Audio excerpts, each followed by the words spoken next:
सारे के सारे क्या है, नोट्स है, ठीक।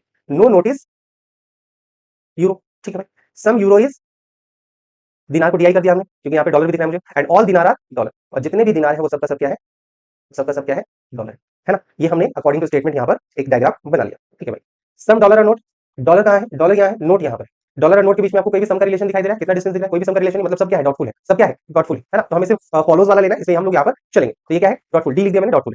सम दिनार और यूरोज, दिनार यहाँ है, यूरो यहाँ। अब देखो क्या है, दिनार और यूरो के बीच में आपको सम का रिलेशन दिख रहा है, तो 100% दिखाई दे रहा है भाई। जो चीजें दिखाई दे रही है वो क्या है, 100% ट्रू है। No dollar is note, note यहाँ है, डॉलर यहाँ है। अगेन डॉलर और नोट के बीच में नो का रिलेशन कब बनेगा, मैंने बोला या तो डायरेक्ट नो का होगा या दूसरा वाला बिल्कुल उसके अंदर होगा। जैसे यहाँ पे क्या होगा, यहाँ पर आपका कॉइन और यूरो के बीच में कोई रिलेशन नहीं बनेगा क्योंकि यहाँ पे नोट और यूरो के बीच में कोई रिलेशन नहीं, नो का रिलेशन है। लेकिन इसके बीच में ऐसा कुछ भी नहीं है, ठीक है। तो ये भी क्या होगा आपका, ये भी आपका डॉटफुल हो गया क्योंकि डायरेक्टली नहीं दिख रहा है, इसका मतलब ये क्या है, डॉटफुल है। और इसके साथ पॉसिबिलिटी चेक कर सकते हैं, ठीक है। Some dollars are coins, some dollars are coins, dollars यहाँ पर है और कॉइन यहाँ पर है, डॉलर्स यहाँ पर है, कॉइन यहाँ पर है। कुछ भी डॉलर और कॉइन के बीच में रिलेशन दिख रहा है, ये भी क्या है आपके पास, डॉटफुल है ना। ये भी क्या है आपके पास, डॉटफुल ना। तो अब ऑप्शन ढूंढ लो, ऑप्शन में क्या है हमारे पास, ओनली टू है, ओनली टू फॉलोज यहाँ भी है, ठीक है, ओनली टू यहाँ भी। लेकिन ऑप्शन में हम ये भी देख पा रहे हैं कि हमारे पास कहीं ना कहीं इधर और का भी केस है। तो इधर और, एक तो इधर 1 और 3 दिख रहा है लेकिन इसके साथ 2 नहीं है क्योंकि 2 तो 100% यहाँ पे करेगा ही करेगा। तो या तो हमारा ऑप्शन बी ट्रू होगा या फिर ऑप्शन ई ट्रू हो सकता है।